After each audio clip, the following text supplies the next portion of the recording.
Hi friends, welcome back to my channel Ammu's Home Style. இன்னைக்கு வந்து வியாழக்கிழமை குபேர பூஜை புரட்டாசி மாசத்தோட 3வது நாளுங்க. குபேர பூஜை எப்படி வீட்டில் எளிமையாக செய்யலாம், ரொம்ப கிராண்டாகவும் செய்யலாம், ரொம்ப எளிமையாகவும் செய்யலாங்க. நான் ரொம்ப எளிமையாக தான் செஞ்சுக்கிறேன். ஒரு சின்ன தட்டு எடுத்துக்கிட்டு அதில் ஒரு கைப்பிடி அளவுக்கு பச்சரிசிக்கு மேலே ஒரு ₹5 நாணயம், ₹5 நாணயத்துக்கு மேலே அகல் விளக்கு, மண் அகல் விளக்கு. நான் எதுக்கு 2 அகல் விளக்கு வச்சுருக்கிறேன் அப்படின்னா, ஒரே அகல் விளக்கு வச்சா எண்ணெய்லாம் வந்து அப்படியே அந்த அரிசியில் போயிடுதுங்க. அதனால் 2 அகல் விளக்கு வச்சோம் அப்படின்னா ஒருவேளை இதுலேருந்து எண்ணெய் கசிஞ்சா கூட கீழே அகல் விளக்கில் போயிடுங்க. அதை நம்ம தொடச்சிக்கலாம். இந்த அரிசியை வந்து நம்ம காக்கா குருவிகளுக்கு கொடுத்துடலாம், இல்லை பசுமாட்டு கூட கொடுத்துடலாங்க. இதை கூட நம்ம வேறு ஏதாவது சேர்த்து கூட பசுமாட்டு கொடுத்துடலாம். இப்போது நல்லெண்ணெய் விட்டுட்டு ஒரு பிஞ்ச் அளவுக்கு ஜவ்வாது பவுட்ரு, 2 கல்கண்டு போடணுங்க. இந்த கல்கண்டு எப்படி இனிப்பு கரையுதோ அது போல் நம்மளுடைய கஷ்டங்கள்லாம் கரைஞ்சி நம்ம வாழ்க்கை சந்தோஷமாக மாறும் அப்படின்றது ஒரு நம்பிக்கைங்க.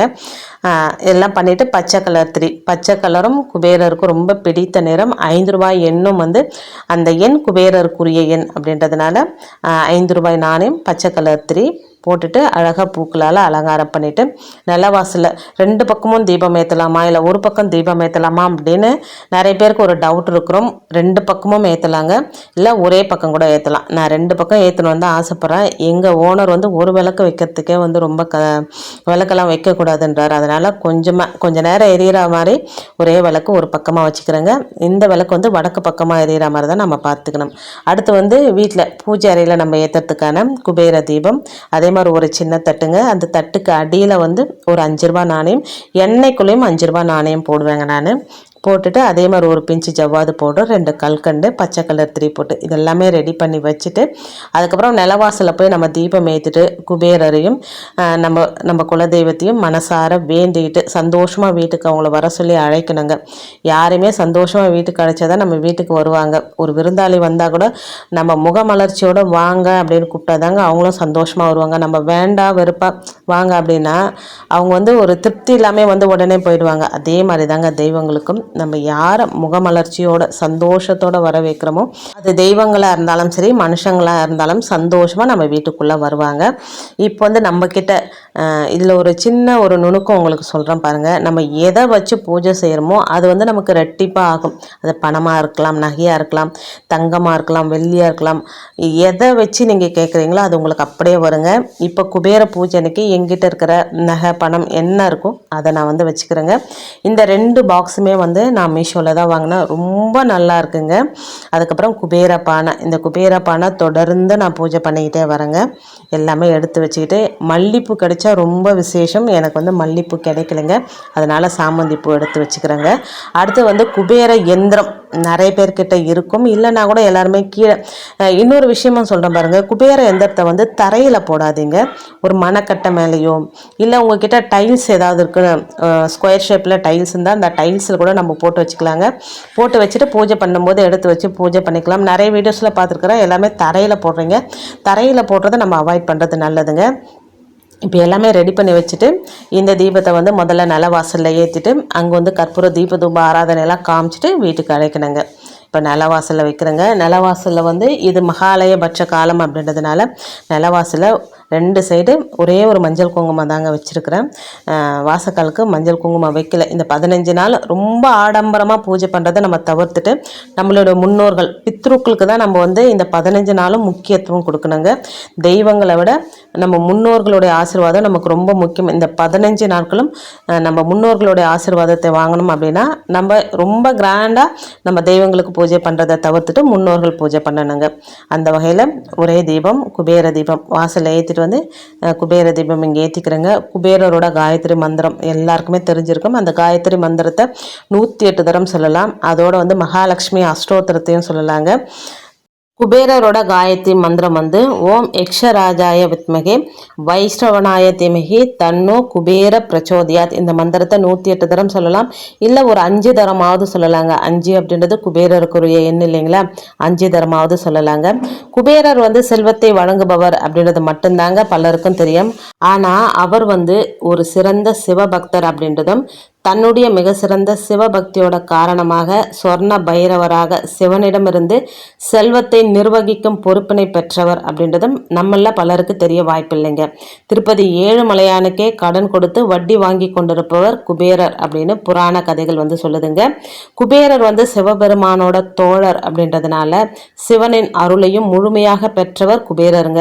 இவருக்குரிய சக்தி வாய்ந்த மந்திரங்களை முழு நம்பிக்கையோட தினமும் சொல்லிட்டு வந்தோம் அப்படின்னா நம்மளுடைய வாழ்க்கையில பண மழை கொட்டிக்கிட்டே இருக்கும் அப்படின்றதும் ஒரு நிதர்சனமான உண்மைங்க. குபேரர் செல்வத்தை வழங்கும் கடவுளாக கருதப்படுறாருங்க. மகாலட்சுமியோட பரிபூரண அருளை பெற்று செல்வத்திற்கு அதிபதியானவர் குபேரர். மிகப்பெரிய சிவபக்தரான குபேரர் தன்னுடைய சிவ வழிபாட்டால வட திசைக்கு அதிபதியானாருங்க. அஷ்டதிக்கு பாலவர்களில் இவரும் ஒருத்தருங்க. இவருக்குரிய மந்திரங்களை சொல்லி இவரை போற்றி துதித்தாலே மனம் குளிர்ந்து அவங்களுக்கு அருளை வாரி வழங்கக்கூடியவர் இந்த குபேரருங்க. குபேரருக்குரிய மந்திரங்களை சொல்லி வழிபட்டு வந்தா நம்ம வாழ்க்கையில பணம் அடைமழையாக கொட்டுங்க. அத்தனை சக்தி இந்த குபேர மந்திரங்களுக்கு உண்டுங்க. இப்போ பூஜையெல்லாம் பண்ணி முடிச்சுட்டு தீபதூப ஆராதனையெல்லாம் காமிச்சிட்டு நெய்வேத்தியம் குபேரருக்கு ரொம்ப பிடிச்சது அப்படின்னா அவல் பாயாசம் அவருக்கு ரொம்ப ரொம்ப ரொம்ப பிடிக்குங்க. நம்ம எதுவுமே செய்ய முடியலன்னா ஒரு அவல் பாயாசம் செஞ்சு வச்சு கூட வழிபடலாம். இல்லைன்னா வெறும் அவல், நாட்டு சக்கரை, கொஞ்சம் தேங்காய் துருவல், ஏலக்காய் தட்டி போட்டு கூட வைக்கலாங்க. அதோட ஒரு காணும் வச்சுருக்குறேங்க, ஸ்வீட் காணும் வச்சுருக்கிறேன். இதுதான் இன்றைக்கி நைவேத்தியமாக வச்சுருக்கிறேன். வச்சுட்டு என்னுடைய பூஜை நான் இன்றைக்கி நிறைவு செஞ்சுட்டேங்க. மனப்பூர்வமாக இன்றைக்கி ஃபுல்லாகவே வேலை செஞ்சேங்க. இன்றைக்கி காலையிலேருந்து பூஜை பாத்திரம்லாம் க்ளீன் பண்ணுறது, அதுக்கப்புறமா வீடெல்லாம் போடுறது, இந்த மாதிரி க்ளீனிங் வேலைலாம் வியாழக்கிழமை தான் செய்வோம். பண்ணிவிட்டு நம்ம இந்த பூஜை பண்ணும்போது ஒரு மன நிறைவு இருக்குது பார்த்திங்களா, அது ரொம்ப மனசுக்கு நிறைவாக இருந்ததுங்க.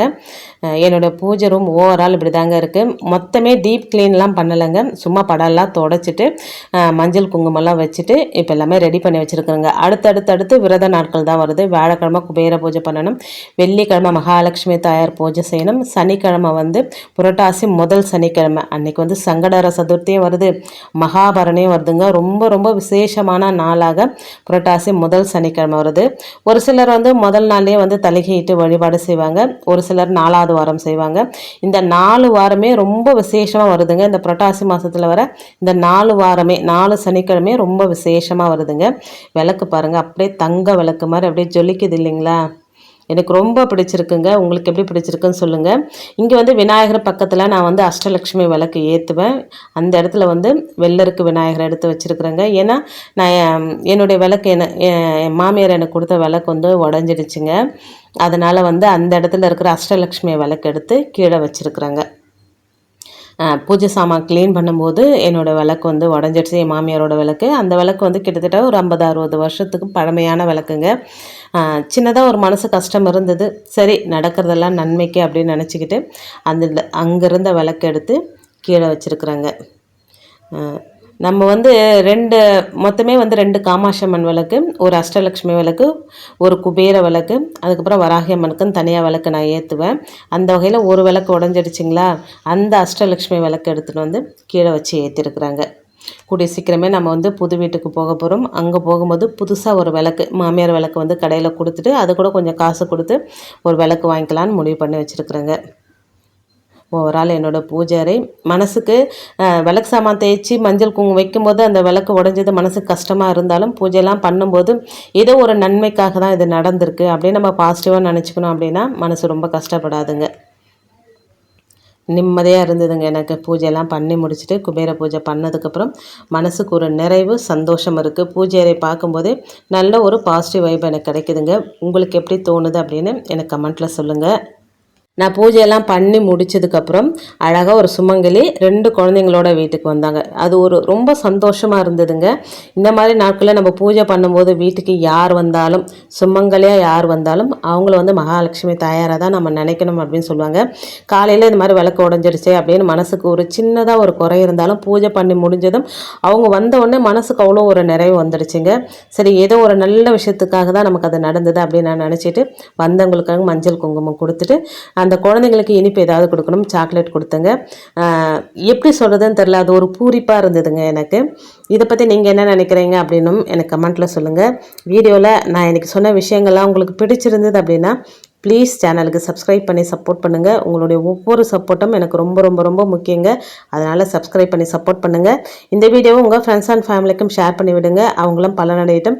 இன்னொரு எளிமையான ஆன்மீக தகவலோடு உங்களை சந்திக்கிறேன். அது வரைக்கும் நன்றியும் வணக்கமும். Take care and bye friends.